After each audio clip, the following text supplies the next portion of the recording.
Hi friends, it's Jema Malmy here. Welcome to another scrapbook process video. I am scrapbooking these two pictures of my daughter today with the Hope and Kindness collection. I used this last week for a hiking layout and that looked much different, pulling out different colors. Today I'm going to be pulling out more of the pinks and that dark blue color and going through the papers here, seeing which ones I want to use. I pretty much pulled out the ones that I thought would work. And then I also pulled out this Oasis holographic paper. I thought that might be cool because there's some holographic sequins on my daughter's dress. And then I also have this stamp set with matching thin cuts and the doily thin cuts that go with this collection. These products are available just through May, so through the end of today by the time this video posts, and may be available if there are still supplies left later into June. So I started out with a double matted base page. I thought that the Harbour cardstock looked good as the anchor, and then that desert rose pattern paper looked good too. It brought out the dress, and I thought that the two of those combined really brought out the photos for this layout. And then I cut a bunch of strips. Some of these papers are from the paper that actually has strips printed on it, and then some of them are strips from the other pattern papers.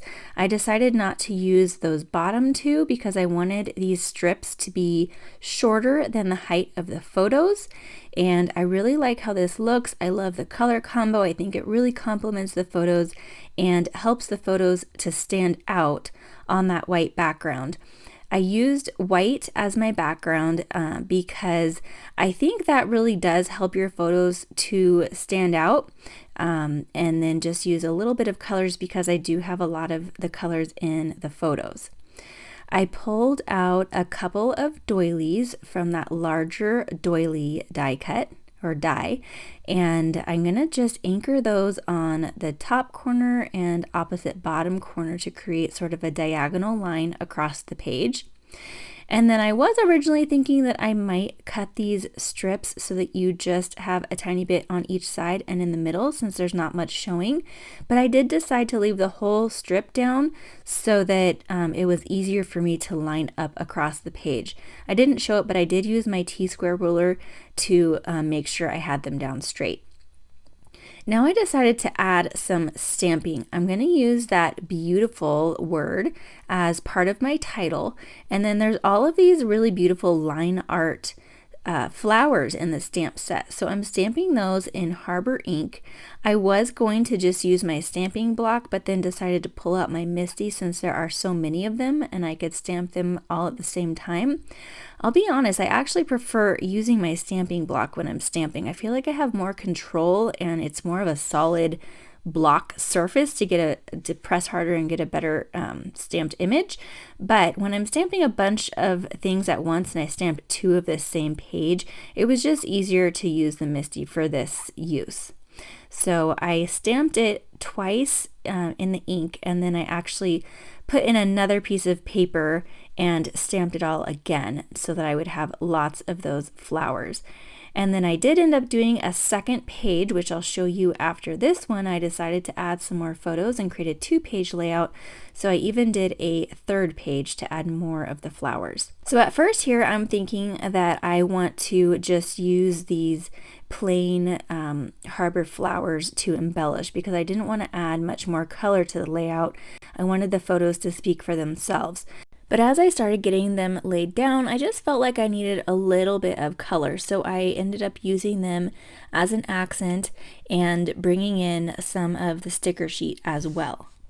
Now there's a lot of yellow left on this sticker sheet because I used a lot of the peach and green on my other layout, but I don't want the yellow really to show. So I'm going to strategically place these stickers so that the yellow is partly covered under the photos, and also so that those other lined flowers are covering the rest of them up. So I'm going to arrange this how I think it looks good, and then sort of stick these other flowers around it and underneath it and create a nice little layered cluster.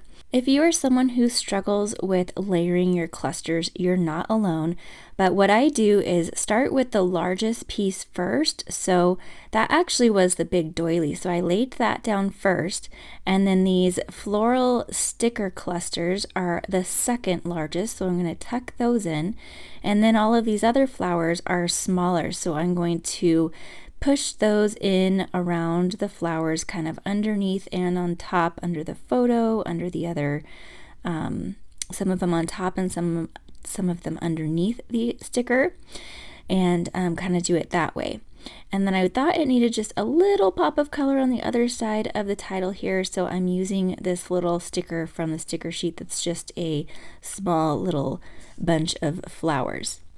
I decided to cut 2 more of the beautiful die so that I would have 3 die cuts layered up and give it a little bit more substantial presence on the page. And that ended up helping a lot, I think. 3 was the magic number, not too bulky, but gave it that kind of chipboard look. And then I pulled this more blocky stamp off that says "You Are."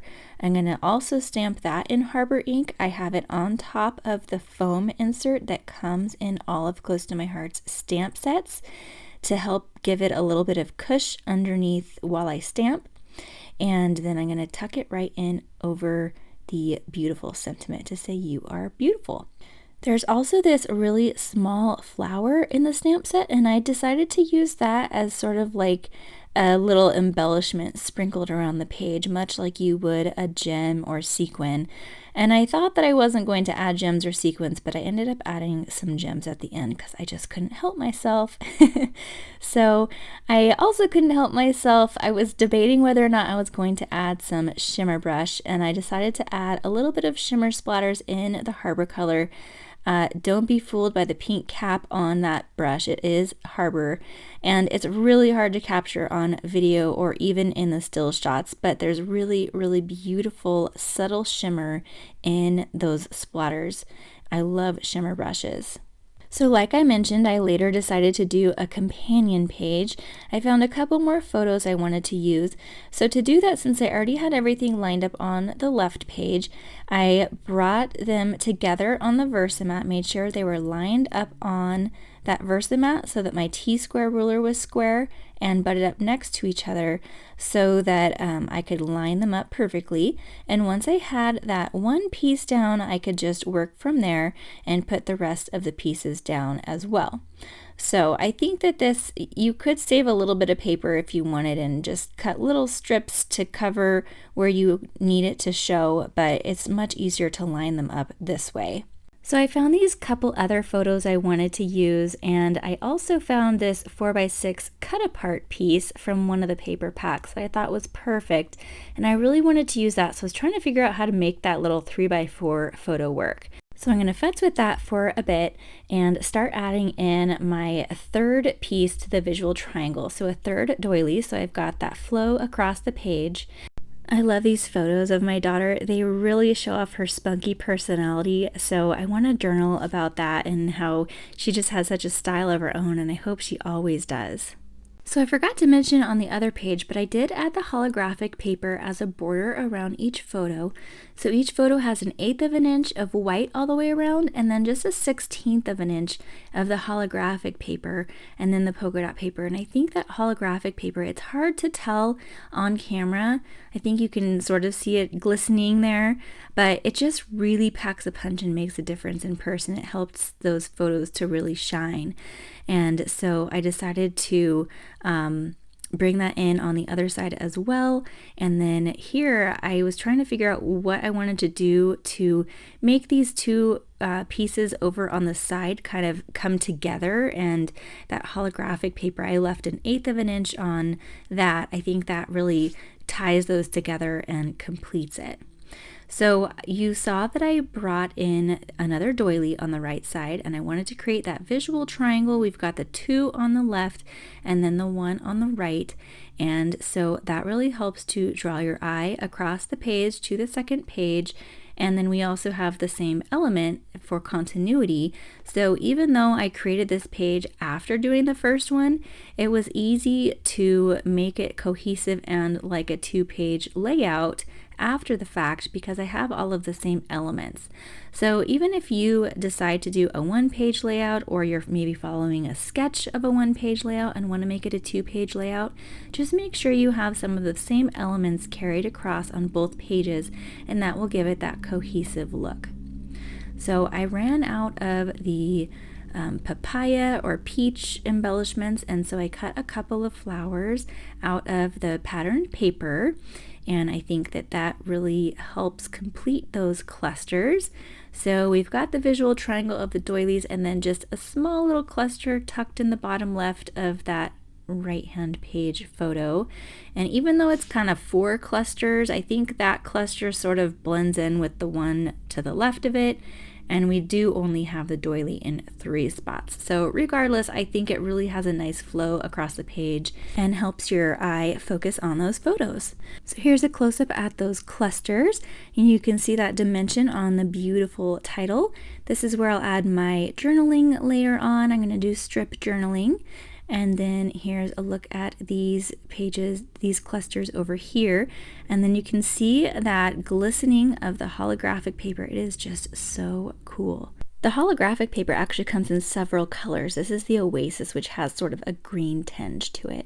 I'll be sure to list all the products that I used down below in case you're interested in any of them. So I hope you guys got some good ideas from this video, and if you did, hit that like button and be sure you're subscribed so you don't miss any upcoming scrapbooking videos. I've linked a couple other videos here that I think you might enjoy, and I hope you have a wonderful day.